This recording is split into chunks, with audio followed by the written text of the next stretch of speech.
तो ये सारे नाशवान पदार्थ हैं और ये आत्मा अविनाशी है। तो नाशवान पदार्थों का अविनाशी आत्मा के साथ आप तुलना नहीं कर सकते। तुलना हम उसके जैसे से कर सकते हैं, उसके भिन्न से नहीं कर सकते। तो वही बात जड़ भरत जी कह रहे हैं कि हे राजन, बातें तो तुम ज्ञानियों के जैसा कैसे कोई ज्ञानी प्रश्न करे, परंतु हो मूर्ख। अरे विकार युक्त जल, विकार युक्त अग्नि, विकार युक्त चावल की तुलना तुम निर्विकारी आत्मा से कैसे कर सकते हो? अच्छा, समाज में ऐसा प्रायः देखा जाता है, कोई यदि फांसी लगा लेता है तो लोग कहते भैया आत्महत्या कर लिए। आत्मा की हत्या होती ही नहीं तो आत्महत्या कैसे कर लिए? आत्मा की हत्या होती है क्या? गीता में भगवान कहते हैं आत्मा के लिए न इसका जन्म होता है न इसकी मृत्यु होती है। जन्म किसका होता है? शरीर का। मृत्यु किसकी होती है? शरीर की। आत्मा न जजानत न मरिष्यति। आत्मा न जन्म लेती है न मरती है। शरीर जन्म लेता है, शरीर मरता है। दूसरी बात जो प्रश्न किया कि आत्मा को क्यों कष्ट नहीं होती, बोले आत्मा कोई गाजर मूली है क्या, उसे कष्ट होगा? उनके ही उदाहरण से कहते हैं कि जैसे मान लीजिए शरीर है और शरीर में कहीं आपको घाव लग गई, चोट लगा, तो सबसे पहले वो आपके इंद्रियों को पता, बुद्धि को पता चलता है। आपके बुद्धि को पता चला कि चोट लग गया। हमारे पास दो बुद्धि होती है हम लोगों के पास, एक छोटी बुद्धि एक बड़ी बुद्धि। पहले छोटी बुद्धि को पता चलती है यहाँ जो है, इसीलिए बच्चों के यहाँ कहते हैं मत मारो। यहाँ छोटी बुद्धि, यहाँ बड़ी बुद्धि है, तो छोटी बुद्धि को पता चलती है, फिर ये बड़े बुद्धि को भेजती है, फिर बड़ी बुद्धि इंद्रियों को बताती है। और ये काम इतना फास्ट होता है कि हमें पता नहीं चलता, बहुत तीव्र गति से होता है। आपके पैर में कांटा चुभा और आपके मन को पता चलने में समय नहीं लगता, लेकिन मन तक पहुंचने के लिए उसे 4 जगह जाना पड़ता है। पैर में कांटा चुभा तो पहले चुभा बुद्धि को, फिर बुद्धि छोटी बुद्धि बड़ी बुद्धि को बताती है, फिर बड़ी बुद्धि इंद्रियों को बताती है। पैर में चुभा है तो पैर इंद्रिय को पता चलता है कि कांटा चुभ गया। फिर इंद्रियों को पता चलने के बाद कष्ट होता है, ये मन को होता है। दुख और सुख मन को होता है, आत्मा को नहीं। आत्मा मन से परे है। तो जो उन्होंने उदाहरण दिया कि जो चावल पक गया, तो वो जो चावल पकने का क्रिया है वो केवल मन तक है, आत्मा तक नहीं है। आत्मा मन, शरीर, बुद्धि, इंद्रिय इन सब से अलग है। समझ में आ रहा है आप लोगों के? नहीं आ रहा हो तो आगे बढ़े।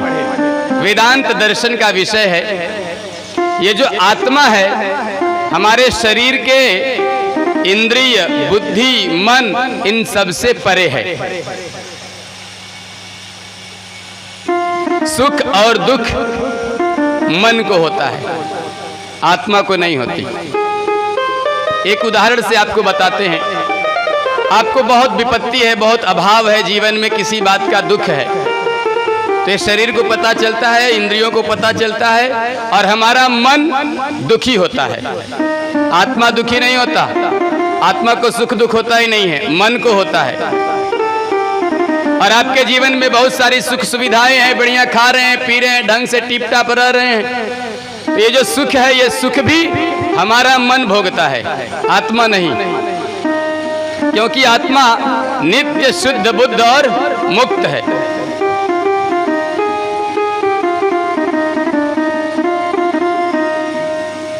एक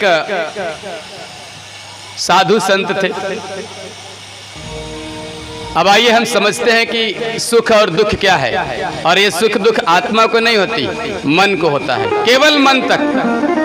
सुख दुख ये सारे जो भाव होते हैं ये सारे मन तक ही सीमित है, आत्मा तक नहीं। आत्मा निर्विकारी है, निर्विकल्प है, निरीह है, निर्गुण है।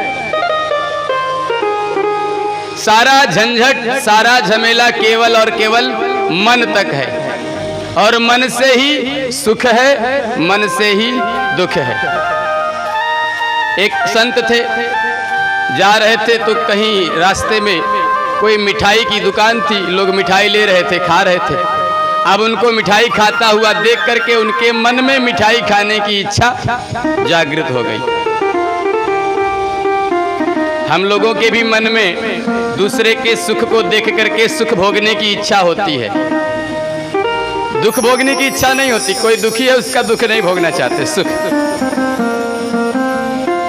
तो लोग मिठाई खा रहे थे, बाबा थे, भाई मन तो उनके पास भी है, ऐसा नहीं कि उनका मन ही नहीं है, सबके पास मन है, सबका मन होता है, पर मन को नियंत्रण करना पड़ता है। 2 दिन से मन नियंत्रण करने का उपाय हम लोग पढ़ रहे हैं, सुन रहे हैं कि कैसे मन पर नियंत्रित किया जाए। उसी का एक सरल सा उदाहरण दे रहे हैं। तो बाबा के मन में इच्छा हो गई कि मिठाई खाएं। गए मिठाई वाले से, बोले भैया 2 गुलाब जामुन देना। उसने प्लेट में 2 गुलाब जामुन दिए, बढ़िया टेबल पर रख दिए, कुर्सी पर बैठ गए, हाथ पीछे बांध लिए। खाने की इच्छा किसको हुई है? किसको इच्छा हुई है खाने की? मन को। न हाथ चलाऊंगा, न पैर चलाऊंगा, न मुंह चलाऊंगा, हाथ पीछे बांध लिए, मिठाई ऐसे देख रहे हैं। आधा घंटा बीत गया, दुकानदार बोला भैया टेबल खाली करो, दूसरे लोग आएंगे। मिठाई नहीं खा रहे हैं। मन को वश में करने का सबसे सरल तरीका यही है। मन 1000 बार कहता है कि ये चाहिए, वो चाहिए, ऐसा चाहिए, वैसा चाहिए, पर मन पर नियंत्रण करना हमारा कर्तव्य है, हमारा धर्म है। हाथ पीछे बांध लिए, बोले खाऊंगा, मैं हाथ से नहीं खाऊंगा, मेरा मुंह नहीं खाएगा, मन खा ले जितना खाना है इसको। तो क्या मन खा सकता है? मन नहीं खा सकता।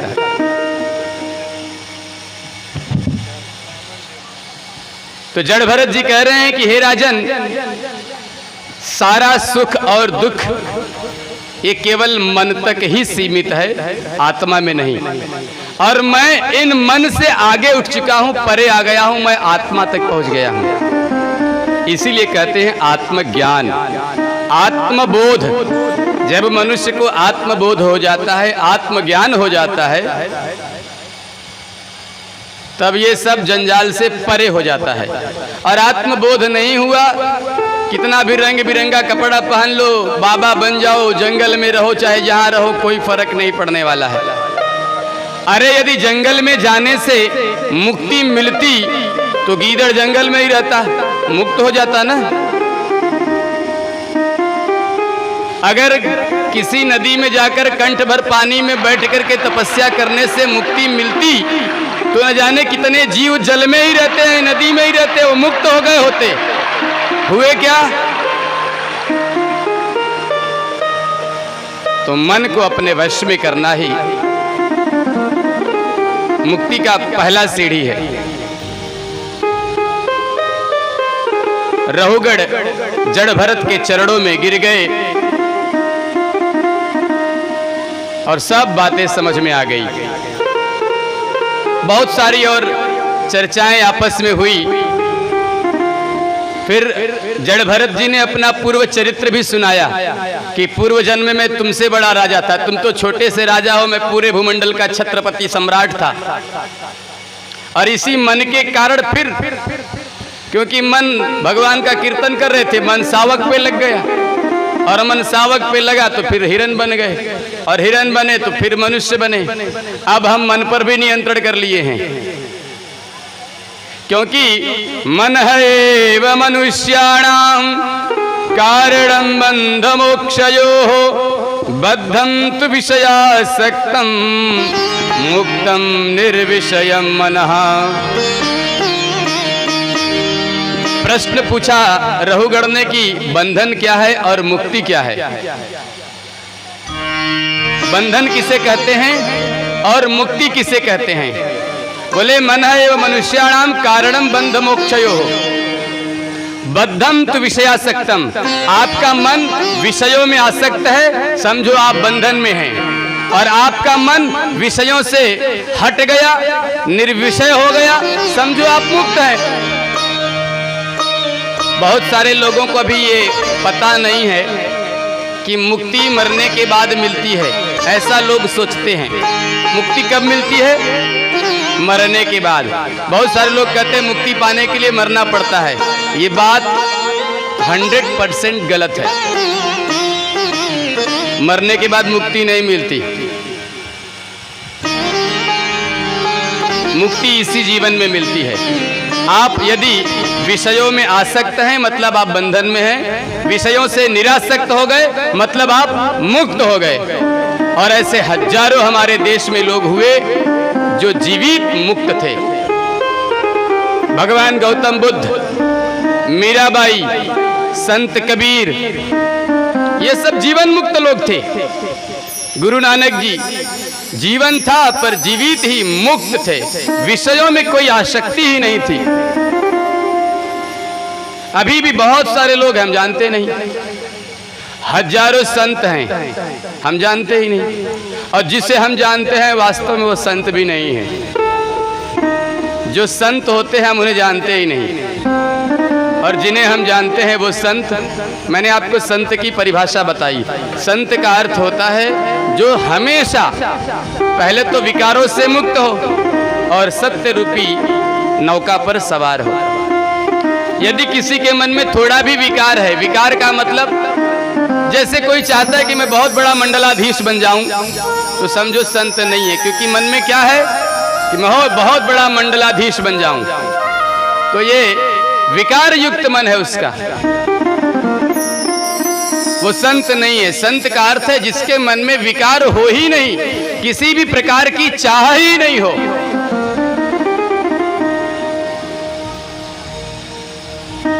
एक बाबा, पुनः एक बाबा की कहानी। रास्ते में कहीं सड़क पर लेटे हुए थे। सड़क नहीं था, कच्ची सड़क थी, बढ़िया सुंदर। उसी पर पेड़ का छाया था, किनारे पेड़ था और उसी की छाया में लेटे थे।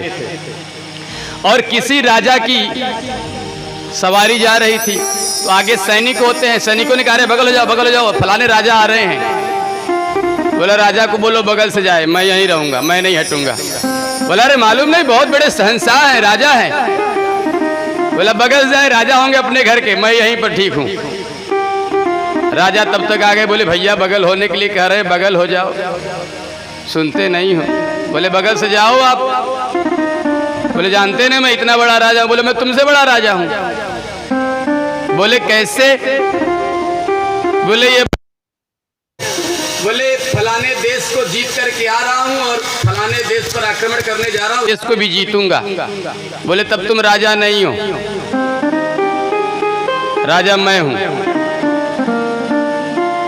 चाह गई चिंता नशी मनुआ बे परवाह, और जाको कछु न चाहिए सोई सहंसाह। बोले सहंसाह वही है जिसे कुछ नहीं चाहिए। तुम्हें तो चाहिए अभी एक राज्य जीत करके आए, दूसरा राज्य चाह रहे हो, और मुझे कुछ नहीं चाहिए, हम तो पड़े हैं, सहंसाह हम हैं। राजा बगल से चले गए। रहुगढ़ ने जड़ भरत को प्रणाम किया, बहुत सारी बातें हुई। जड़ भरत वहां से चले गए तो रहुगढ़ के जो पालकी ढोने वाले थे बोले महाराज बैठिए, आपको ले चलूं। तो रहुगढ़ ने कहा अब कहाँ जाऊंगा? अरे जो सत्संग करने जा रहा था वो तो रास्ते में ही है। बोले बैठिए फिर आपको छोड़ दूं। बोले जो तुम हो सो मैं हूं, जो मैं हूं सो तुम हो, इसलिए अब तुम पालकी मत ढो, मैं पालकी में नहीं बैठूंगा। और रहुगढ़ भी वन में चले गए। 1 मिनट का सत्संग किया और सब विकार निकल गया शरीर से, मन से, और वन में चले गए।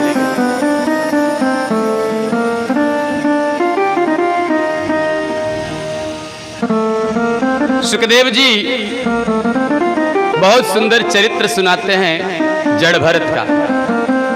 परीक्षित ने प्रश्न किया कि महाराज आगे और कैसे सृष्टि की रचना हुई? तो पृथ्वी के बाद और भी 14 लोक तो अनंत हैं, और भी 14 लोक हैं, तो इन सब का विस्तार से वर्णन करते हैं। अतल, वितल, सुतल, रसातल, महातल, पाताल नीचे, फिर भूरलोक, भूअरलोक, स्वरलोक, महरलोक, जनहलोक, तपहलोक, सत्यलोक, ऊपर। बहुत सुंदर खगोल भूगोल का इतिहास बताते हैं।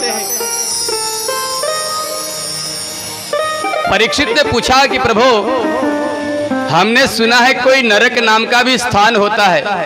नरकाः भगवन् किम देश विशेषाः। प्रभु, आप इतने सारे लोकों का वर्णन कर रहे हो, नरक कोई देश है या कोई लोक है या कोई ग्रह है, क्या है नरक? तो नरकों का वर्णन करते हैं। 28 प्रकार के नरकों का वर्णन भागवत में है। तामिश्र, अंध तामिश्र, रौरव, महारौरव इत्यादि 28 प्रकार के नरकों का वर्णन करते हैं। बोले जो लोग किसी जीव को मार करके खाते हैं वो रौरव नाम के नरक में जाते हैं। रौरव एक रूरू नाम का कीड़ा होता है, हम लोग जोंक जिसको कहते हैं। जब हम यहाँ से जाते हैं नरक में तो वो कीड़ा शरीर में घुस जाते हैं और इस तरफ से उस तरफ घूमते रहते हैं। शरीर में बहुत कष्ट होता है जीव को। तो जो जीव को मार करके खाते हैं वो रौरव नाम के नरक में जाते हैं।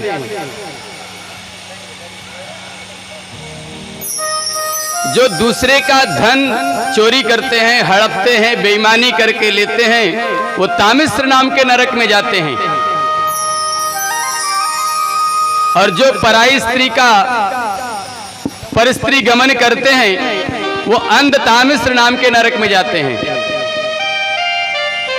तामिश्र, अंध तामिश्र इत्यादि 28 प्रकार के नरकों का बहुत वर्णन करते हैं। जब नरकों का वर्णन करने लगे तो महाराज परीक्षित थरथर कांपने लगे। बोले महाराज, हमसे भी जाने अनजाने में हजारों गलती हो गए, हजारों जीव हमसे मर गए। प्रभु, हमको तो बहुत भय लगता है, हमको भी नरक में जाना पड़ेगा। हमको क्या, सबको जाना पड़ेगा? तो प्रभु, नरकों से बचने का कोई उपाय है? बहुत सुंदर प्रश्न पूछा। ये प्रश्न केवल परीक्षित का नहीं है, ये सब के लिए है। बोले भगवान, नरकों से बचने का कोई उपाय है? मान लीजिए किसी व्यक्ति से अनजाने में गलती हो गई, नहीं जानते, हो गया। जैसे आपके घर में मटका, पहले गांव में मटका होता था तो मटके के नीचे शीतलता के कारण छोटे छोटे बहुत सारे जीव जंतु आ जाते हैं। जब हम टेढ़ा करके जल निकालते हैं तो दब करके मर जाते हैं। अब क्या करें इसके लिए? जा रहे हैं, पैर से बहुत सारे जीव जंतु दब रहे हैं, तो जाने अनजाने में हजारों अपराध हो जाते हैं, तो नरक जाना तो निश्चित है। तो परीक्षित ने प्रश्न किया कि महाराज, क्या नरकों से बचा जा सकता है? हम नरक में न जाएं, इसके लिए कोई उपाय है? नरक से हमको मुक्ति मिल सके? सुखदेव जी प्रसन्न हो गए। बोले राजन, आपने बहुत ही उत्तम प्रश्न किया है। नरकों से बचने का भी उपाय हमारे शास्त्र में बताया गया है। बोले कौन सा उपाय है जिसके करने से नरक से बचा जा सकता है? बोले प्रायश्चित। आप लोगों ने शब्द सुना होगा, प्रायश्चित, प्रायश्चित जिसे हम लोग कहते हैं। अभी कुछ साल पहले तक ऐसा विधान था गांव में, शहर में तो मालूम नहीं, हम तो बचपन में शहर में नहीं रहे, गांव में रहे। यदि गलती से कोई जानवर हमारे यहाँ मर जाए, गलती से भी, मान लीजिए कोई जानवर हमने पाला है, गाय, भैंस, बकरी, बछड़ा, बछड़ी, कोई भी, और खूंटा में बंधा है, रात को मर गया। अब हम तो मारे नहीं, और बंधा होने के कारण यदि मर गया तो लोग बहुत प्रायश्चित करते थे। जाते थे किसी ज्योतिषी के पास, पंचांग दिखाते थे कि महाराज हमारे घर में कोई गाय बंधी थी, मर गई, बताइए प्रायश्चित। तो महाराज नक्षत्र और ये सब देखते थे और कहते थे कि 7 दिन का प्रायश्चित आपको भोगना पड़ेगा। अरे कोई कुत्ता बिल्ली भी यदि गलती, मान लीजिए बिल्ली बार बार परेशान कर रही है। मैं छोटा सा था, एक गांव में ठाकुर साहब थे। अब उनके घर में बिल्ली एक थी, बहुत परेशान करती थी। ठाकुराइन ऐसे सिल लोढ़ा से कुछ पीस रही थी और बिल्ली बार बार आती तो लोढ़ा खींच करके फेंकी और बिल्ली को लगा और बिल्ली का कल्याण हो गया। ठाकुर साहब आए, बहुत छोटा सा था, मुझे याद है, तो लगी बताने कि ऐसा ऐसा हो गया। तो ठाकुर साहब हमारे यहाँ आए, पिताजी हमारे पूजा पाठ कराते थे, तो बोले